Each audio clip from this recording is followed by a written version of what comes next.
Olá! Eu volto com A Porta do Fundo, da Christiane Rochefort, este livro maravilhoso para continuar a suscitar a vossa curiosidade. Vou ler o segundo capítulo, intitulado O que seria de mim? A primeira vez que li Freud, na biblioteca onde fazia o melhor dos meus estudos, instigada por Ari, meu irmão espiritual, fervia de raiva a maior parte do tempo. A culpa continua naturalmente a ser dos putos. Os velhos safam-se sempre, brancos como a neve, e não se admirem com a minha jovem sagacidade. Paguei por ela. No entanto, parecia-me ter visto aqui e ali alusões a vilanias adultas, e isso tinha-me alertado, porque, tal como referi, estava bem colocada para. Mas tudo se perdia no vago e uma pessoa voltava a encontrar-se miraculosamente confrontada com a culpa dos putos. Quanto ao modo como se tinha chegado a isso, partindo em sentido contrário, nada. Mas enfim, já tinha encontrado lógicas cambaias em eruditas penas, assim como raciocínios famosos por colocarem o carro à frente dos bois. Enfim, adiante. Não tenho tempo para ser demasiado meticulosa, estou com pressa. Preciso saber tudo acerca de tudo, já. Sentia que ali havia uma porta de saída para mim, o que foi verdade. Em especial quanto à loucura, eu estava pessoalmente implicada na história, na qualidade de ex-ameaçada de psiquiatra, ex-dada a alucinações. Como provar que não se é louco quando eles nos deitam a mão? A resposta? Não há processo. O que, evidentemente, enlouquece uma pessoa. 18 anos de experiência não nos deixam necessariamente muito sãos. O que eu queria saber era com que espécie de loucura havia de me etiquetar e, sobretudo, se era daquelas que são dotadas de gênio, de que há tantos exemplos célebres. Era por isso que ficava sentada na minha cadeira, agarrada àquela série de asneiras com algumas pérolas, ou, se preferirem, aquela série de pérolas com algumas asneiras. Vai tudo dar ao mesmo. Lançava as minhas redes. Ora, à medida que ia pescando, lançando as redes e pescando, agarrando e rejeitando, a paisagem ia perdendo um pouco da sua terrificante fixidez. A tara, o sangue, o atavismo, a hereditariedade, por razões pessoais abomino a hereditariedade, ia-se tornando penetrável, sulcada de pistas, decifrável e, por isso, quem sabe, modificável. Assim, na outra metade do tempo, sentia-me porreira, reconciliada com o bom do médico, e aí, bang! Caio no desejo do pénis, que eu não tenho, podem acreditar. Não acreditam? O problema é vosso. Eu cá desejo um cavalo, um descapotável azul, 3 mastros, patins, um piano, ter gênio, uma data de outras coisas, todas rigorosamente não simbólicas, e o vosso pénis é, mais uma vez, colocar o carro à frente dos bois. Mas quem raio são estas pessoas que sabem melhor do que eu o que eu quero? Por quem se tomam? Depois do meu acesso de cólera, mandei às ortigas o pénis dessa gente, mais o seu Édipo, e continuei até esgotar a secção Freud. Suspirei. Espreguicei-me. Deixei por uns instantes os meus pensamentos vagabundearem e de repente bati violentamente com a mão na testa, fazendo erguer 12 cabeças. Caramba! O que teria sido de mim se o meu pai não tivesse existido? Esse patife acabava de poupar uma psicanálise. O meu pai era um sacana.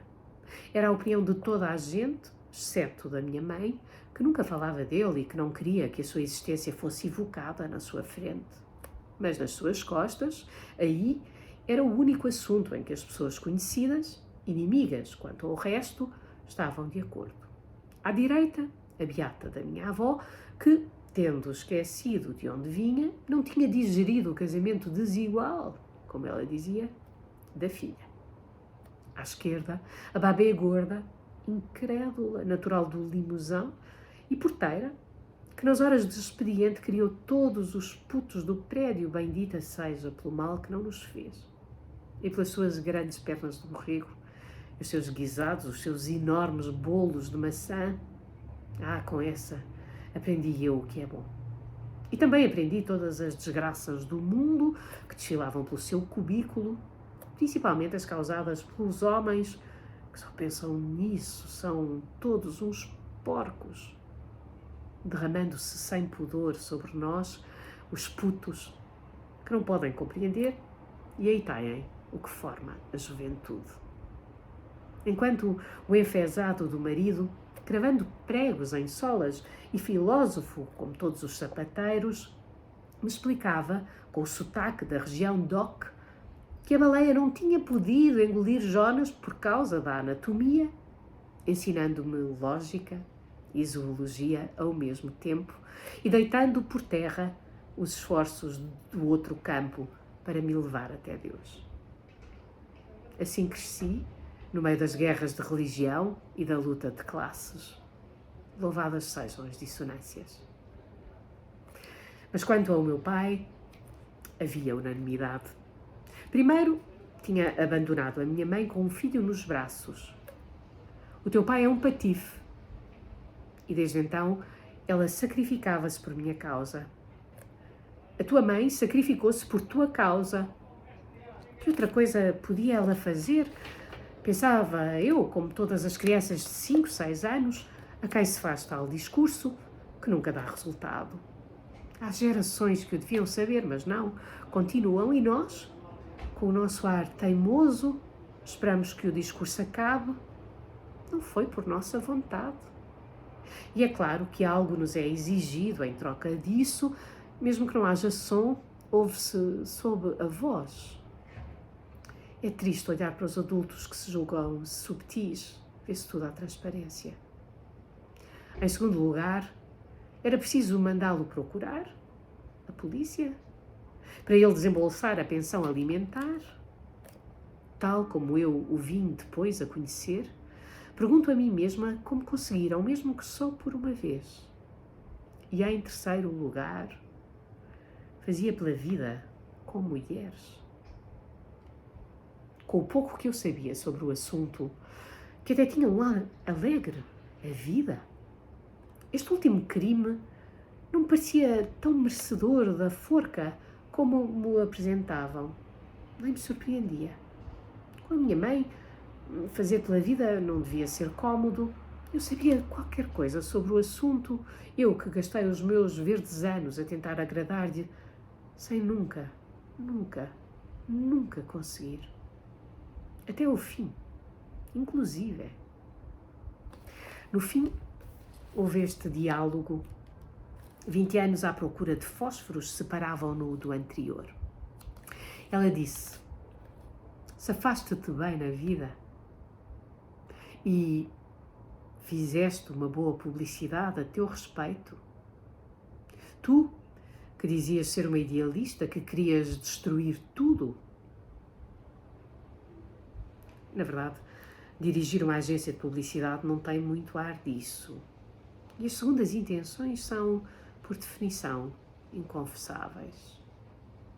Finalmente eu disse: tu falas como os meus inimigos. Falas como as pessoas que não me conhecem. E se me tivesses encontrado no engate, na rua Saint-Denis, creio que ficarias mais satisfeita. Ela ainda disse: espero que não vás pespegar com a tua vida nos jornais.